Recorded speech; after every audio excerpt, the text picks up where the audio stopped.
At work, your safety comes first. This is especially true if you work in a water or wastewater treatment plant. So how can you protect yourself from workplace hazards? That's what we are going to find out in this video. As we've seen, working in a water or wastewater treatment plant exposes you to different hazards: chemical, physical, biological, and work environment related. This is why personal protective equipment, or PPE, is essential. But what exactly is PPE?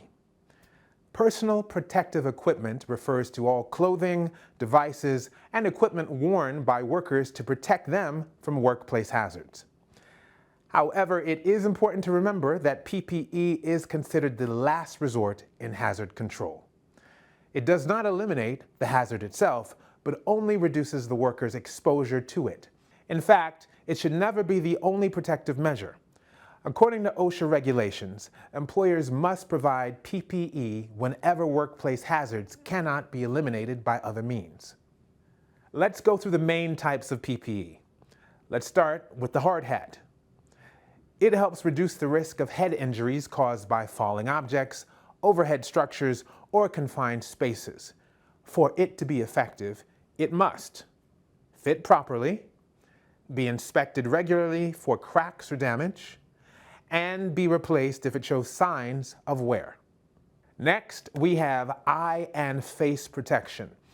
In the water and wastewater industry, eye and face protection prevents injuries from chemical splashes, flying particles, and exposure to biological contaminants. Common types include safety glasses for basic impact protection, chemical splash goggles for protection against liquid splashes, face shields for full face protection, typically used in combination with goggles. Next, we have hearing protection. You may be exposed to high noise levels generated by pumps, blowers, and other mechanical equipment. Prolonged exposure to such noise can lead to hearing loss or other hearing-related disorders. Therefore, hearing protection is needed.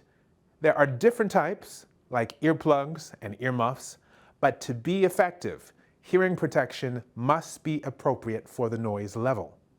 Regarding protective clothing, like coveralls, it helps protect the body from harmful chemicals, pathogens, and contaminants, as well as dirt, moisture, and minor injuries.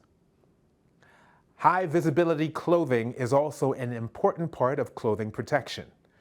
It is designed to make you more visible in environments where there is a risk of accidents, such as operational areas with vehicles or machinery.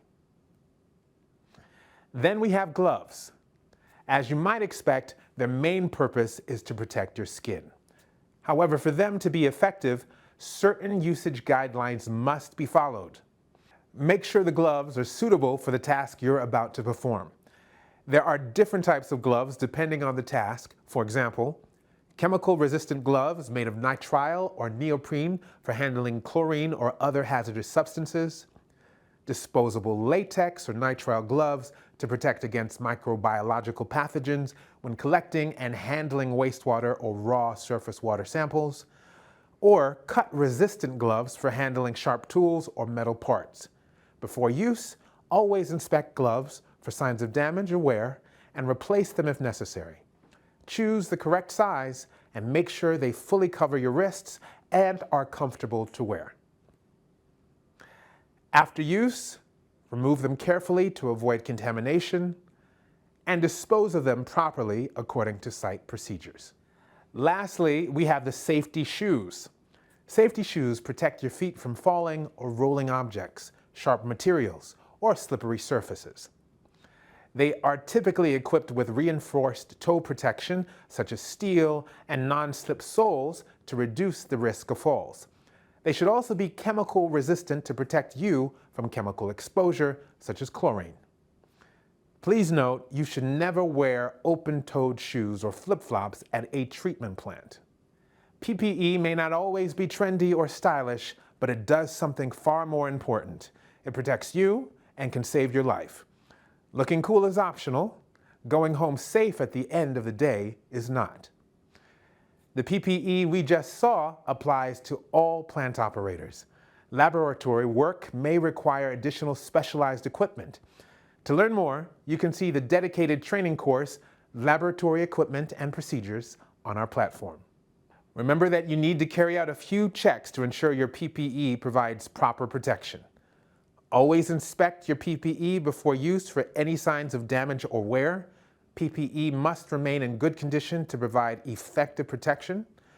And make sure it fits properly and is correctly adjusted for you. Also keep in mind that the specific PPE required when handling a chemical can be found in Section 8 of the Safety Data Sheet, SDS. We will cover this in more detail later. Here is what you need to remember. Personal protective equipment refers to all clothing, devices, and equipment worn by workers to protect them from workplace hazards. There are many types of PPE, including hard hats, eye and face protection, hearing protection, gloves, protective clothing, and safety shoes. Before using your PPE, always inspect it for damage or wear and ensure it fits properly.